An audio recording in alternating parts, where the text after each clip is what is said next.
Good morning. Today's video is about a tale straight from Greek mythology. It's a very short one.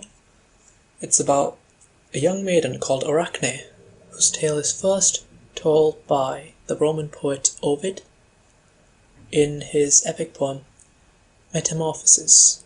It is a cautionary one, and it warns mortals not to compare themselves to the gods. Who was Arachne? Arachne was a young maiden who lived in Lydia. Her father was Idmon of Colophon, who was a shepherd. No, that is not Jesus, it's an actual shepherd called Idmon. Arachne, because of her upbringing and circumstances, could not afford a lot of luxuries, except the loom. Now, in that time, you could only make clothes if you weaved them yourself or with a loom. Therefore, this skill was highly valued, and Athena was actually the goddess of weaving, which shows you how important the skill was.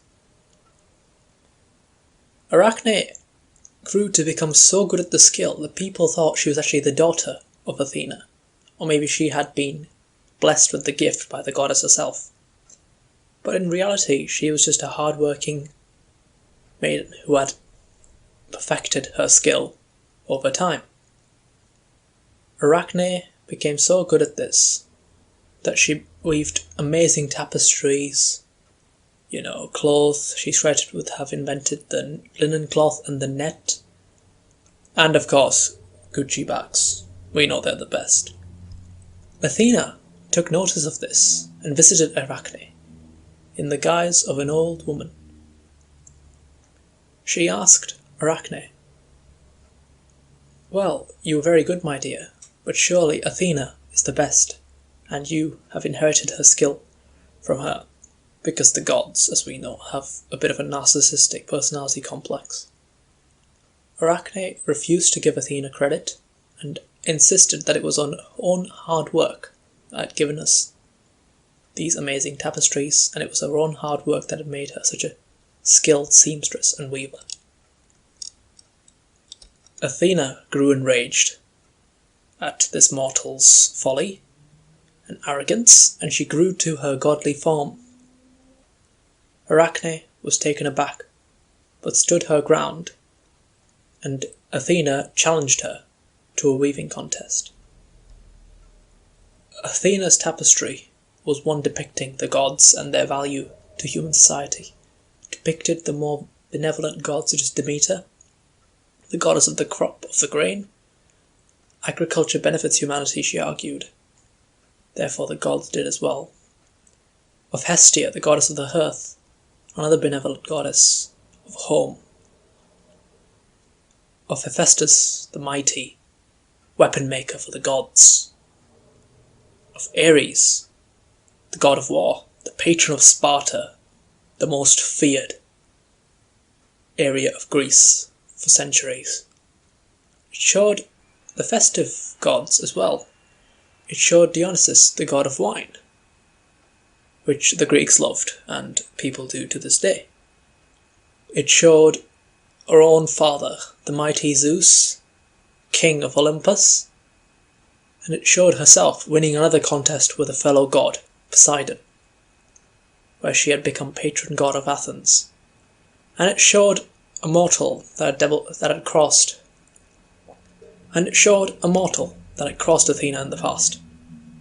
You may recognize this as Medusa, but what you may not know is that Medusa became this way because of Athena, who had transformed her into this abomination, into this monster. Arachne countered with her own tapestry, one that showed Hades dragging Persephone into the underworld to be his wife. It showed the mighty Poseidon sinking ships because he was in a bad mood.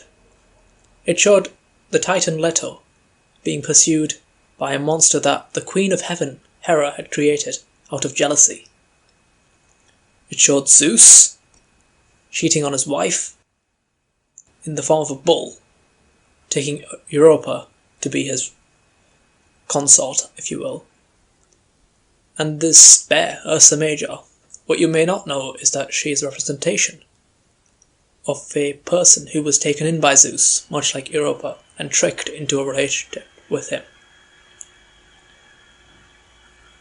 It showed the Minotaur, possibly the most emblematic symbol of Greek mythology. What you may not know about the Minotaur is the reason he was born is because the love goddess Aphrodite, who made a mortal fall in love with a bull, and this was the result of that particular relationship. Athena grew enraged and beat Arachne. The crowd that had gathered around this event also turned on her out of fear for the goddess. Athena beat her up, broke the loom, and ripped up her tapestries.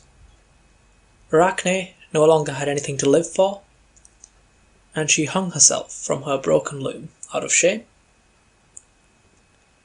Athena took pity on Arachne as she died, and she decreed that Arachne would lead.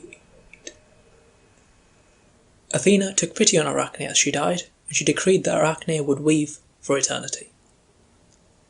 She turned her into... Right, you've got a few hints here.